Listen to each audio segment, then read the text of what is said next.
ล่าสุดบ่จบบ่สิ้นเรื่องการเฮ็ดเพลงน้องคอปเตอร์หมดตั้งว่า170,000 กว่าบอสนุออกมาโพสต์บอกว่า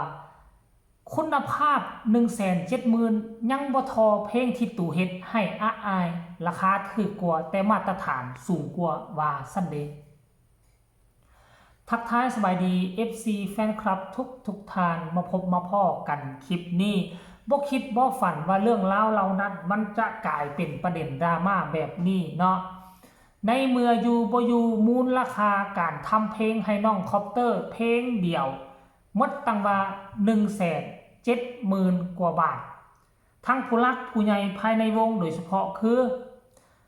บอสนุเพิ่นก็ได้ออกมาเคลื่อนไหวแมนผู้ใดเป็นผู้เฮ็ดบอสนุกำลังสื่อถึงความหมายว่าคนนั่นกำลังโกงกำลังกินเงินหรือบอเพราะว่าบอสนกเป็นเจ้าของวงหมอลำเฮ็ดเพลงมากับบ่แม่นน้อยเพลงบ่มีเพลงใดที่จะฮอด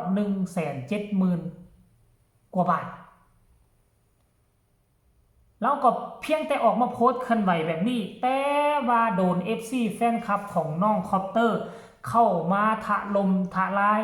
ต่อว่าต่อขานตำหนิติเตือนปัจจุบันนี้สรุปรวมแล้ว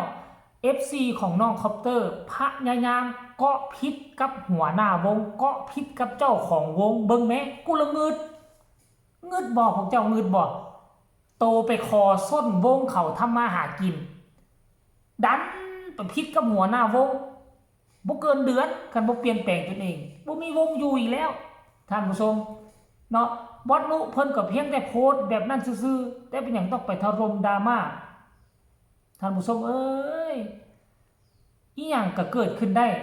เนาะ FC Copter นี่เฮ็ดได้ทุกอย่างเฮ็ดได้ทุกอย่างก็มีแต่ว่าคันลงจากวงนี้ไปก็เพื่อเป็นหน้าเป็นตาให้ Copter ก็พากันขายนะไผมีรถก็ขายรถไผมีบ้านขายบ้านเพื่อมาตั้งวงให้น้องคอปเตอร์มันจึงจะเฮ็ดให้น้องนอนก็ได้โกนให้เจ้าภาพฟังก็ดีมันก็บุยไผว่าจะแกะขี้มูกแกะขี้ดังอยู่เวทีก็ได้แล้วแต่ซักแงกงกก็บุยไผว่าเพราะคอปเตอร์จะได้เป็นหัวหน้าวงในอนาคตต่อไปนี่คันว่า FC แฟนคลับพากันขายให้ขายหน้ามาตั้งวงหมอลำให้ได้เนาะเนี่ย10 ชั่วโมงที่ผ่านมาว่าซั่นเด้สู่ยาดราม่าตูเด้อว่าเฮ็ดเพลงคอปเตอร์เบิด170,000ฟังเด้อตูบ่เคยทำเขาเอามาปล่อยอยู่ซ่องค่ายตูซื่อๆตูแซ่กะสิว่าตูทำตี้ว่าซั่นเด้งานฉันทำต้องนำเพชรสตูดิโอเท่านั้นค่ะมาตรฐานสุดแต่กะบ่เคยเบิดฮอดแสนดอกเพลงน้องอาอายเพลงบอสนกพงศกรมีบ่จักกี่เพลงแต่ละเพลงบ่เคยฮอดแสนแต่เพลงคอปเตอร์เป็นอย่างฮอด170,000อันนี้คือคำถามที่ตั้งไว้เศร้าๆนี้หาเล่นแนวใหม่แฮชแท็กคำอ้อนวอนขอว่าซะนี่อันนี้คือโพสต์หนึ่ง10 ชั่วโมงที่ผ่านมาแล้วโพสต์ที่2 9 ชั่วโมงก็ออกมาเคลื่อนไหวว่าสู่เบิงเด้อนี่งานตู่ทำมันมาตรฐานขนาดใดสร้างสิมาเทียบกันแท้แฮชแท็กน้ำเพชรสตูดิโอพร้อมกับเอาเพลงเอิ้นขวัญให้อ้ายของน้องอาอายมาใส่ค่อยเบิงแล้ว MV นี่สุดยอดภาพถ่ายชัดเจนคักตัดต่อดีต้องยอมรับอันนี้เนาะ โอ้โหทุกคนเลยเป็นการตอกแบบนิ่มๆนะตอกแบบนิ่มๆมันมีประเด็นดราม่าหลายคนก็สงสัยว่าบัดเฮ็ดให้น้องอายบ่แสนเฮ็ดให้คอปเตอร์คือว่าเป็น170,000ป้าเจ้าลำเอียงหรือบ่อันนี้คือบอสนุกำลังจะออกมาอธิบายว่าตูบ่ได้เฮ็ดวงบ่ได้เฮ็ดให้อันนี้คือ FC แฟนคลับเขาเฮ็ดเองแล้วเขาไปเฮ็ดอยู่วงใดเขาไปเฮ็ดอยู่ค่ายใดเขาไปเฮ็ดอยู่สตูดิโอใดบ่ฮู้แล้วเป็นอย่างคือแพงขนาดนั้นทั้งที่ค่ายน้ำเพชรสตูดิโอนี่บอสนกเคยเฮ็ดน้ำนี่เพลงหนึ่ง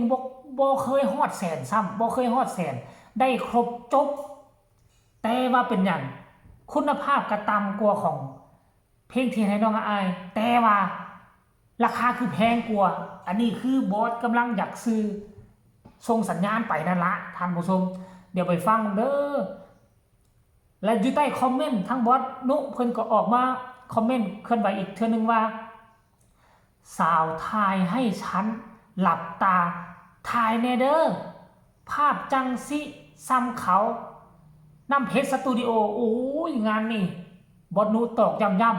ๆบอสนุบอกว่าเทื่อหน้าคันที่ทายให้บอสนุเองนะให้น้ำเพชรรับตาเด้อรับตาแล้วจึงทาย MV มันจึงจะออกมาทำมันจึงจะออกมาซัม MV ของน้องคอปเตอร์งานนี้สตูดิโอไผเนาะคือจิจุกนักขั้นกรณีว่าน้ำเพชรมื้นตาธรรมดานี่แสดงว่าคุณภาพมันเหนือของเขาได้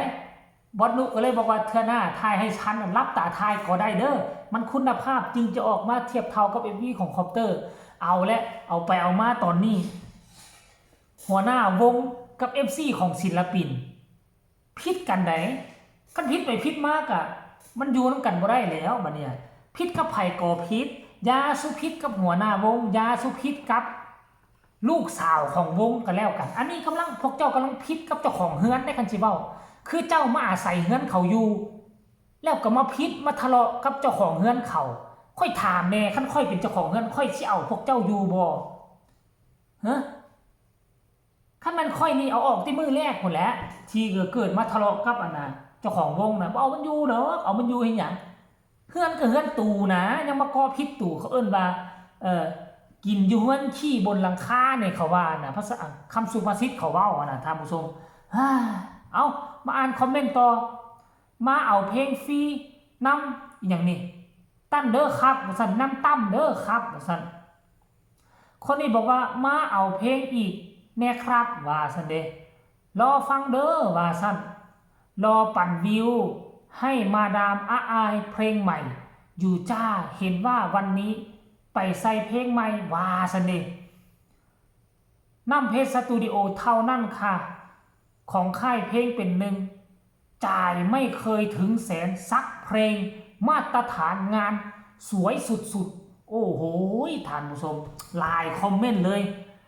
รอฟังมากค่ะสิส่งกับ170,000บ่ฮ่าตายแล้วนี่ละนะเอาทุกคนสรุปรวมแล้วก็เขาก็รอท่าเบิ่งบางครั้ง MV เต็มของคอปเตอร์ยังบ่ทันออกมาอันนี้ก็ต้องให้ความเป็นธรรมนะยังบ่ทันออกมาเถื่อเนาะหลังจากที่ออกมาแล้วบางทีราคา 170,000 มันอาจจะมีทองคำบ่ห้อยลองยองแรงแยงมีอยู่ในสุดเพชรหั่นอาจจะบ่เป็นสุดเพชรอาจจะเป็นทองคำอาจจะเป็นรองเท้าคำอาจจะเป็นเขาหากจะมีเวทีวิธีการถ่ายทำมันอาจจะแตกต่างจากน้ำเพชรสตูดิโอก็เป็นไปได้มันจึงราคาออกมาแพงขนาดนี้เอาสรุปรวมแล้วก็ให้คิดยับยั้งชั่งใจใหม่สำหรับ FC ของน้องคอปเตอร์ก็ได้พิษกับไผ่กับยาสุพิษเนาะกับหัวหน้าวงพิษกับไผ่ก็ได้แต่ยาสุพิษกับหัวหน้าวงเจ้าของวงเขาก็แล้วกันเพราะตามที่เบิ่งท่าทีบอสนุเคลื่อนไหวนั่นหมายความว่า FC คอปเตอร์กำลังโจมตีหัวหน้าวงเขาคันถ้าเขาบ่พอใจอย่างนักหน่วงมีทางเลือกก็คือแยกทางกันนั่นแหละแยกทางกันเขาก็บ่ย่านเนาะเขาวงเป็นของเขาเด้แต่เจ้าตัวบ่มีวงที่มันสิโลหกระเหินคือเก่ามันจะลำบากคอปเตอร์ได้ถ้าหักก็ต้องอดต้องออมปรับตัวเข้ากับวงเขาให้มันได้ก็แล้วกันสำหรับคลิปนี้ลาทานผู้ชมไปเพียงซ้ำนี้สบายดี